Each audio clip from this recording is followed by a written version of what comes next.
Hey, what's up guys? It's Joe from Kustom Koatingz, and I just wanted to give you a quick overview of what we're doing today. We got a 2018 Trackhawk in here for a sprayable PPF coating. We are beta testing for the first time a AutoFlex Express. Some of you might have heard of the AutoFlex product, distributed from Dip Your Car in Florida. This is sort of generation 2 of AutoFlex, completely different from the original version. As a company that does sprayable coatings and does install traditional PPF, we're pretty excited to see how this works. Kind of some of the differences of the original AutoFlex. Original AutoFlex, great product. We've used it a lot here. However, in a production environment, the original AutoFlex product tends to dry very, very slow. It's difficult because we have customers, they drop their car off Friday morning, they want to pick it up Saturday afternoon. That is not a product that's really very suited for our type of shop. Additionally, it's a single coat clear. So after you lay all your base coat, you spray the single coat clear over top of it. And what's great about the product is because it takes so long to dry, the pores of the clear coat stay open, so it self-levels. It floats out amazing, probably better than any clear coat I've ever seen on the market. However, that single coat clear doesn't really give you that added level of clear coat. So you might be able to see like a fine piece of trash. So unless you have a burner in your paint booth to bake that first coat of clear and spray that second coat to kind of bury all that stuff, there was sort of a limitation in that product, right? So, you know, also the durability aspect of a single coat clear from impact protection and whatnot. Now, I mean, that's really like fine picking that product. Overall, great system. However, we're really excited about AutoFlex Express to see how it sprays. So what are some of the differences in AutoFlex Express that kind of set it apart from the original version? The first is the base coat. The base coat is a super high build clear coat. Clear coat meaning not 2K. So for instance, if we sprayed the original base coat of AutoFlex, it would be high build primer. This one is Spray Wrap Pro Express. Big difference, super high build. So if I were to spray a coat prior and say that was 1/2 mil, I spray a coat of the new product and it's 1 mil. So you can build that base coat twice as fast in the same amount of time, which as an installer means we can do projects a little bit faster. And the second part is we can build that thickness up to a desired level much quicker. The top coat, which is the gloss clear coat that goes over top, is a high solids clear coat. So traditionally on the market you'll have like 4:1 Glamour clears. They may range from anywhere to say 20 to 35% solids. That means the actual solids that's in the clear coat. This is a high solids clear coat, and in the lab it's measuring out about 49%. So a high build clear coat along with a high build base coat is kind of what separates this product from the original AutoFlex, along with that it's a production environment clear coat. So you're spraying one coat, it's flashing off in 10 to 15 minutes. You're spraying a second coat, and we can spray a third coat, etc. So consider this clear coat, AutoFlex Express, to be paint over top of a removable base coat. The base coat that we sprayed here, or we will be spraying here, we've made some tweaks in the lab with it, so it will be much higher in optical clarity. So the big things that we're testing as a company on Ron's vehicle is the optical clarity of the base coat, how good the gloss lays out, does it float out, are we going to need to flow coat it, are we going to need to compound and polish it, etc. So optical clarity is big for us because we install traditional PPF as well. So we've done a lot of testing where we're going to spray this base coat, we're going to lay it side by side. You know, we've installed XPEL, SunTech, S-Tech, Flexi Shield, Premium Shield, you know, you name it. We have all those PPF materials here because we do about 10 to 15 cars a week in traditional PPF, whether it be, you know, Tesla Model 3s, some AMGs. Actually, as soon as we leave here, a 2019 Trackhawk's over in the PPF shop, so we're going to do that in traditional film. Maybe it'll be a good comparison to see what the differences are. Kind kind of with that said, how does this compare to traditional PPF, right? So the application process is number one. So this is obviously a sprayable coating, where traditional PPF is adhesive based, it goes on wet. Because we install both, we can kind of tell you the good, bad, and ugly of each one. I think the sprayable PPF coatings are going to be for customers who have very complex front ends. So for instance, on this SRT8, you have, or excuse me, Trackhawk, we have the hood scoops, we have the deep recessed areas in the bumper. Any complex areas that have the deep recess where you can't do film in one piece, this is nice because it would be a seamless coating in those areas, not having to use multiple pieces. In no way, shape, or form is anyone saying that this sprayable coating is going to take over the market and squash traditional PPF. Never going to happen. I think there's a very, very niche market. I don't want to say niche market. I think there's certain scenarios where this may win versus traditional PPF. Just speaking in general here, because there probably will be a lot of comments in the YouTube section. What are the benefits of traditional PPF, and what are the benefits and some negatives, and what are the pros and cons of a sprayable PPF? So I think for traditional PPF, the pros are the install time. Say we have a Tesla Model 3 in here. Nick and I, we can do a hood in 20-30 minutes tops, including rolling the edges, cutting them, and making it perfect. Sprayable PPF, is quite the opposite. You're spraying anywhere from 8 to 10 base coats, and then you're clearing it. So you're looking at 2.5 to 3 hours of spray time, to get that level or mil thickness to the desired level. Now, what's the negative of that? When you have when you have a vehicle exposed to spraying and all of the elements for an extended period of time, you now increase the risk of getting contaminants in that clear coat. Luckily, we're in an AccuDraft downdraft spray booth. We really don't have that much of an issue. Wear paint suits, tack rag ourselves. After every coat, I kind of inspect it while it's wet. If there's anything that's in it, use a pair of tweezers, pull it out. Not a huge deal, but still kind of a negative to the sprayable side. Reduce. Say we have to do a redo.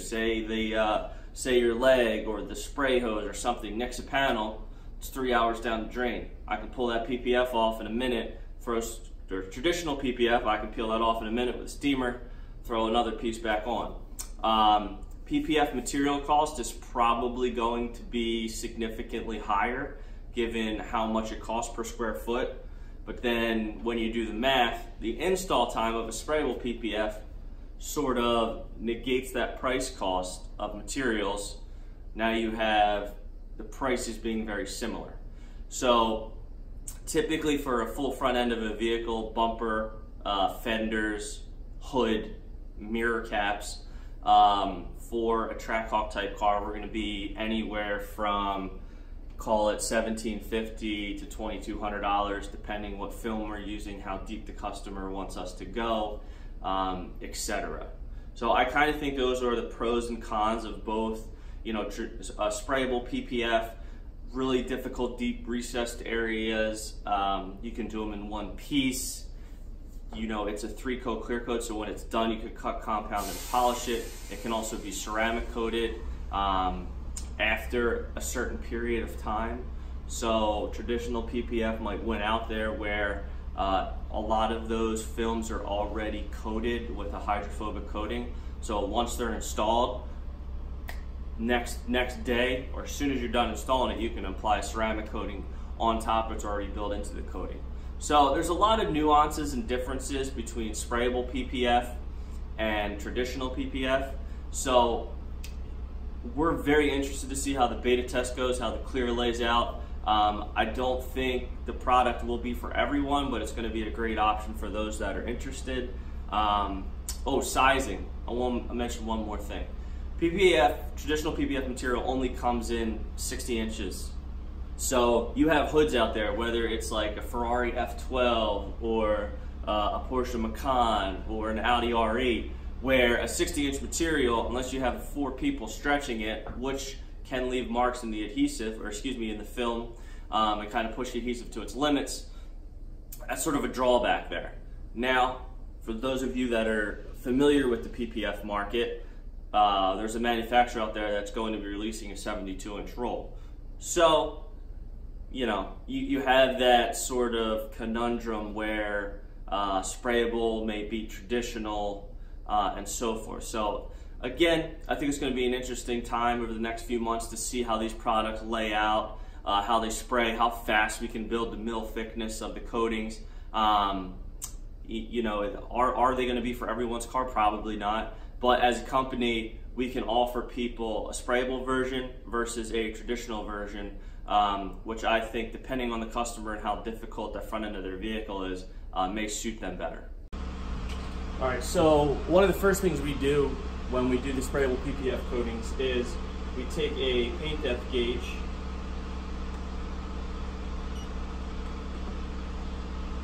and we measure the coating, the thickness of the paint down to bare metal.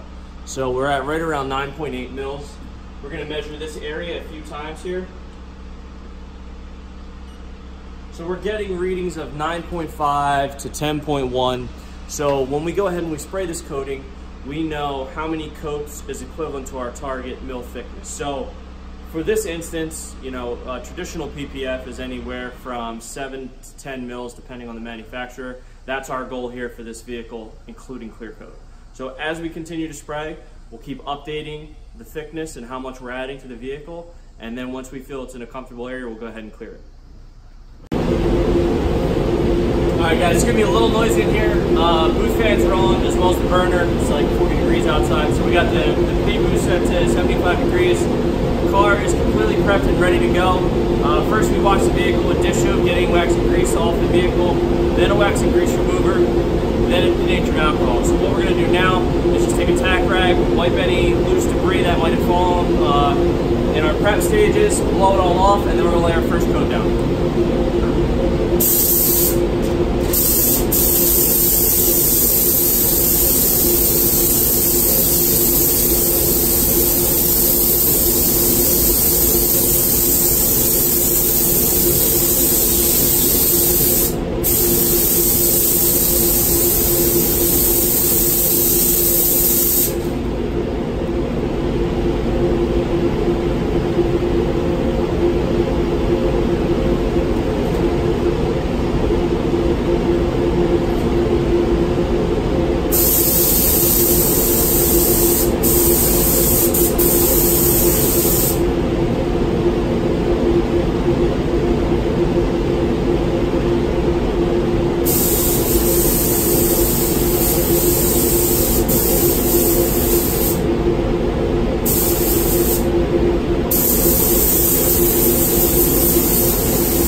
First coat's down, we do sort of a medium light mist tack coat on that first one. And you're trying to see how the car is completely frozen out now.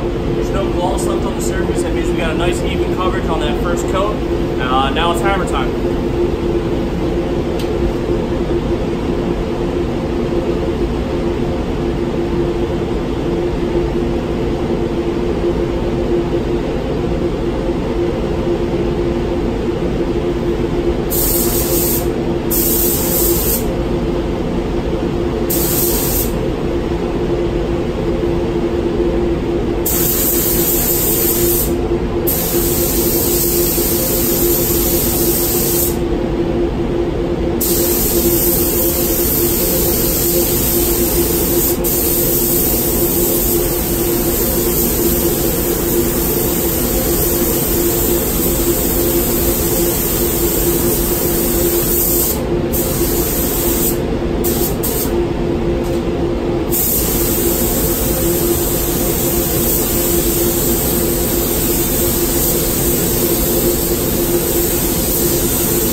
About 7 mils roughly built up as base coat right now. We're going to go ahead and spray our last coat here before we head into clear coat.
checked it. So now that the base coat is built, we're ready for 2 coats of clear. So we're going to get started with that.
Alright, so that first coat of gloss is all tacked up. We're ready for the second and final coat.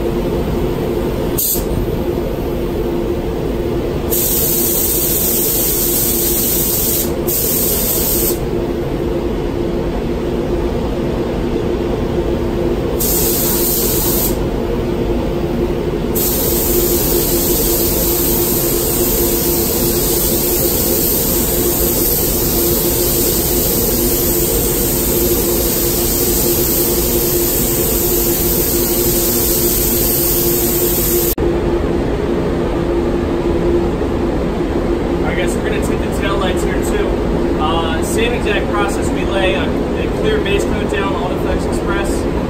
The clear base down builds up a little protection on the taillights just in case, and then we'll spray our translucent black over top and then clear.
Now that we have our clear base laid down, I'm going to go ahead and spray our translucent black. We've come up with sort of our own ratios, whether it be 2 to 1, 4 to 1, 6 to 1, for the level of darkness our customers want. Ron wants it really dark, so we've got a very high loading of black, so it's probably going to be 1 or 2 coats and then done.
nice tight overlap to get him the darkness he wants. The tail lights.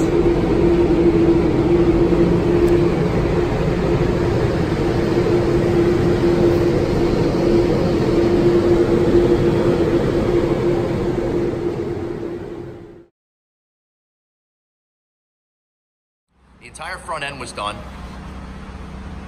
Headlights and hood. We also did a test patch over here that we're going to peel off in a second to show you how it comes off. But if you see on an angle, you'll notice that there is probably more orange peel than your factory paint, which that's going to come down a lot once we have, right when we prep the vehicle for ceramic coating. They're going to sand it down and they're going to put a compound on there basically to bring it down and level it out. So to the naked eye, when you walk back, you really can't tell that the vehicle has anything on it. There may be a slight difference in the reflection in the light, and I'll show you over here. When you get right about here, you'll notice the line. Yeah, I think the side. Yeah, okay, so when you get on an angle, you'll be able to tell like a little bit like factory, and this is with the AutoFlex Express on there. They're straight on, there's not much of a difference. But now the entire front end is protected from road chips and all kinds of debris. This right here, do you want to peel it off, Joe? So this is how easy this stuff comes off. Just like that. Let me see how thick it is. That's it. Stretchable, pulls right off. So let's say you're driving down the road, you get a rock chip or you get some swirls from somebody using a brush on your vehicle. You can wet sand it down and still maintain the protection of your original factory base coat. How thick you think this is again? How many mils between? So I think my paint depth gauge is messed up, but I think we are going to be like 7.5 to 9 on this. Okay. So the same as like Suntech or XPEL, same thickness. I think they're all those films are around 7.5 to 8.5. All right. And we were talking briefly about pros and cons, and I know your video is going to have a little bit more information, but for application-wise, why is using this probably easier than using traditional PPF? I think this product's going to be better suited for vehicles that have complex curves, deep recessed areas, hoods that are over a certain length because you have to seam PPF. Right. Or traditional PPF, like if it's a 72-inch hood or an 80-inch hood, it's like an Audi R8 or a Porsche Macan. Right. There are companies that are launching 72-inch rolls now, but I think complex hood bumpers, deep recessed areas, places where you would normally have a 5 or 6 piece front bumper kit, would be nice for the sprayable product. I think for this particular car, we got probably a little bit more orange peel than we would have liked. Granted, beta test, first time spraying the clear. Right. Probably sprayed a little heavier from the first coat onward. Probably do a third coat. I mean, if we hit this car with 2K and compounded, it looks like the rest of the car. So for example, like if we were going to PPF this, you'd have to make cuts all in here. Yeah, so you'd have a relief cut here, fold film in. These you'd have to do in 3 separate pieces or 2 separate pieces. Same down here, you'd have to relief cut here. You could only tuck film back so far. This would be a whole separate piece. These vertical pieces wouldn't really get coverage. And the emblem obviously would have to come off, whereas we sprayed right over the emblem on here. Yep. Okay. And also with the vents were treated, so. Yeah, so I sprayed the plastic vents, so they're actually coated. Yeah, I like them in the gloss because they now. get faded really quickly. They do. I noticed on the especially SRT. from the heat. Which is also good because we could test this with the heat. So that's basically the front end. If you have any questions, you can hit up Joe here at Kustom Koatingz. I'm going to walk you around to the back and show you something else that he did while we were here. He also did my tail lights. You can see these were smoked out, painted. I recommend getting yours done like this because with vinyl wrap, you're going to see seams where they tuck it, okay? From afar, it looks great, but when you get up close, you're going to notice flaws, and you just don't, I don't, that's just not for me. But these were painted, Everything's smoked out. We got the reflectors done. I should have taillight solutions, rear fog kit coming in soon. Eagle Eye's taillight should be here in a couple of days, and I'm gonna drop off. This whole section will light up with a brake light. Let me just take you back a little bit. Show you what it looks like. And I'm gonna start the car to show you how it looks through. Start it up.